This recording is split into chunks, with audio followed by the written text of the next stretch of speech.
सोचिए, वो चाहते तो एक बहुत आरामदायक जिंदगी जी सकते थे, है ना? पर उन्होंने चुना एक अलग रास्ता, देश और लोगों की जिंदगी बदलने का। हाँ बिल्कुल। और आज हम उन्हीं की बात कर रहे हैं, रतन टाटा। हाँ, आज हम रतन टाटा के जीवन और उनकी लीडरशिप को थोड़ा गहराई से समझने की कोशिश करेंगे।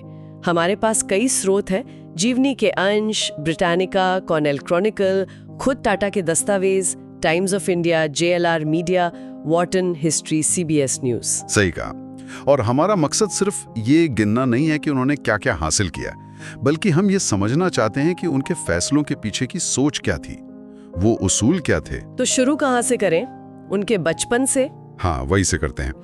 28 दिसंबर 1937 को उनका जन्म हुआ, एक ऐसे परिवार में जहां बिजनेस और समाज सेवा दोनों का माहौल था। विरासत तो थी, जाहिर है, पर शायद एक दबाव भी रहा होगा पारिवारिक उम्मीदों का। हाँ, दबाव तो था, लेकिन उन्होंने उसे एक जिम्मेदारी की तरह लिया, ऐसा लगता है।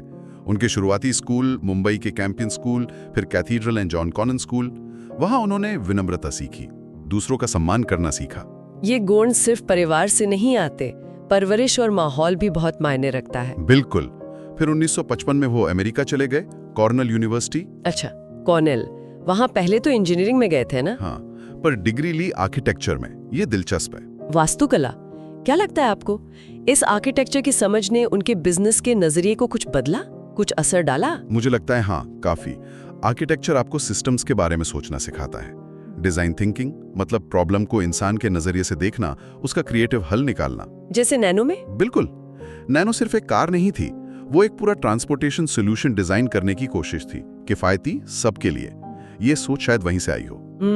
दिलचस्प कनेक्शन है।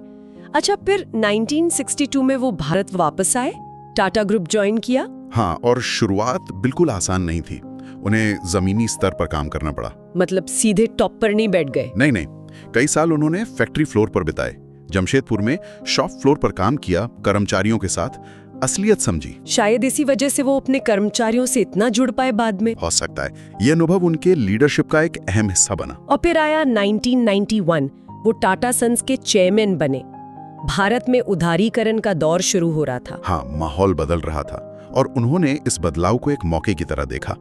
टाटा को ग्लोबल बनाने का सपना यहीं से तेज हुआ। और इसमें पहला बड़ा कदम था टेटली का अधिग्रहण, साल 2000 में। हाँ, टेटली टी। उस वक्त किसी भारतीय कंपनी के लिए इतना बड़ा ग्लोबल ब्रांड खरीदना, वो भी चाय का, बहुत बड़ी बात थी। इसने टाटा को ग्लोबल कंज्यूमर मार्केट में एक पहचान दी। ये तो बस शुरुआत थी, इसके बाद तो और भी बड़े कदम उठाए उन्होंने। बिल्कुल, जैसे 2008 में जगुआर लैंड रोवर यानी JLR का अधिग्रहण फोर्ड से। ओह हाँ, JLR।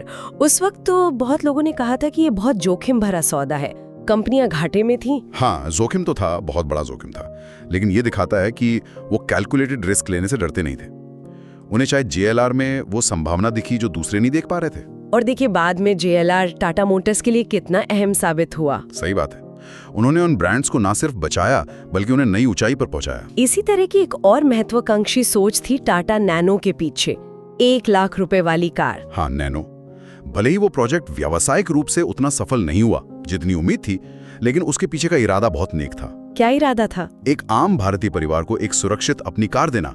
ये उनके मूल्यों को दिखाता है कि बिजनेस सिर्फ मुनाफे के लिए नहीं है, समाज की जरूरतें पूरी करना भी उसका एक मकसद है। ये बात उनके पूरे कार्यकाल में दिखती है, कर्मचारियों का ध्यान रखना, ईमानदारी, पारदर्शिता। बिल्कुल, उनके लिए सिर्फ कहने की बातें नहीं थी, वो इन्हें अमल में लाते थे।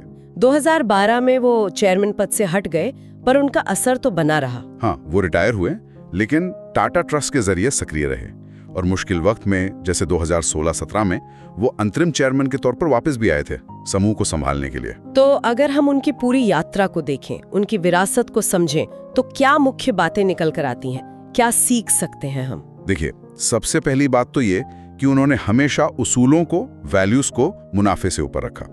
ईमानदारी, इंटेग्रिटी। हाँ, और दूसरा, वो हमेशा लॉन्ग टर्म सोचते थे, शॉर्ट टर्म गेन के बजाय लंबे समय का इम्पैक्ट। सही।